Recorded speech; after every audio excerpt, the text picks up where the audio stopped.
Today I'm going to show you how you cure up your corn for kokanee fishing.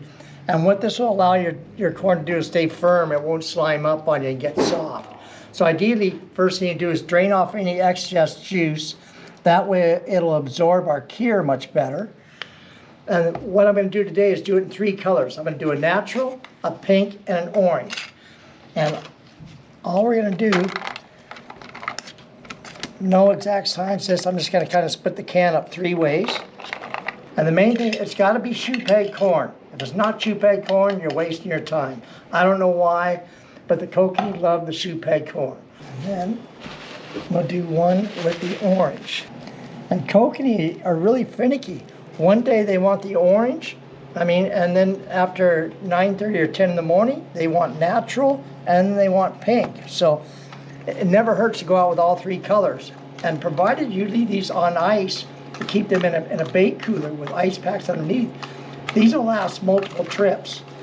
So they, like I said, as long as at the end of the day, make sure you put them in the refrigerator. They'll stay firm, they won't slime up.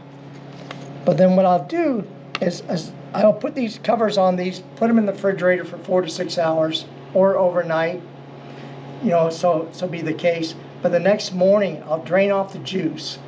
And then I put them in multiple containers, and with a piece of tape on the top, masking tape, I'll write, kokanee special. I'll add different oils, like an anise tuna oil, a kokanee special, or a garlic.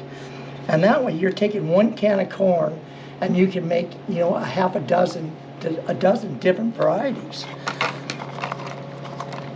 For example, oranges the last couple of years has been very, very hot scent or color to use. But I'm going to do, 3 of each. And one I'll leave plain, where I'm not using any scent to it. And then the other ones I'll do like a kokanee special. That's probably one of our best oils for putting on the bait.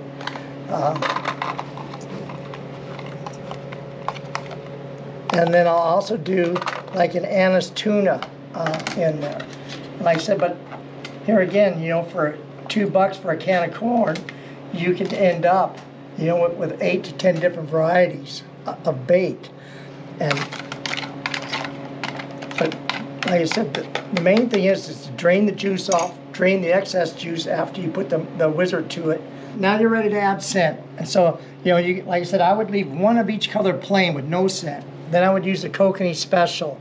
The carpet spit is a great one. It's similar to the kokanee special, plus it also has ground shoe peg corn in it. So this is very popular scent to use. The bloody tuna has been great, although kokanee's never seen a tuna. We can't explain why, but it just works well. So for today, what I'm going to do is leave 1 of each color plain with no scent to it, and then I'm going to scent up the others. And then I'll put a little piece of tape on the top, writing, Coke Special Tuna. That way I know which scents I'm using. But it doesn't take a lot. Just, a few drops, and then stir it around.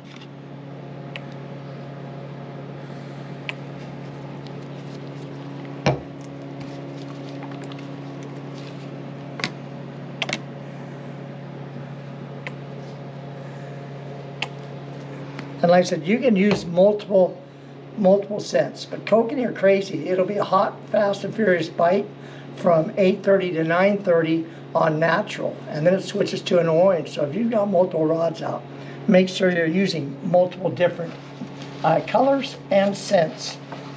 But once you stir this up, like I said, this will last you multiple fishing trips, provided you keep it cold. So it's a very inexpensive way to get multiple different baits out there. Because right here with that 1 can of corn, right, we've got ourselves 9 different containers. Okay, so now that you know you have great bait, ideally keep your bait cold, but control your speed, right? Stay in the school of fish or just on the outskirts.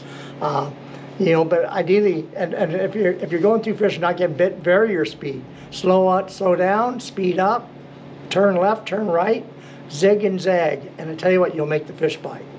And most importantly, at the end of the day, refrigerate your bait, and it will work for tomorrow's trip or next week's trip.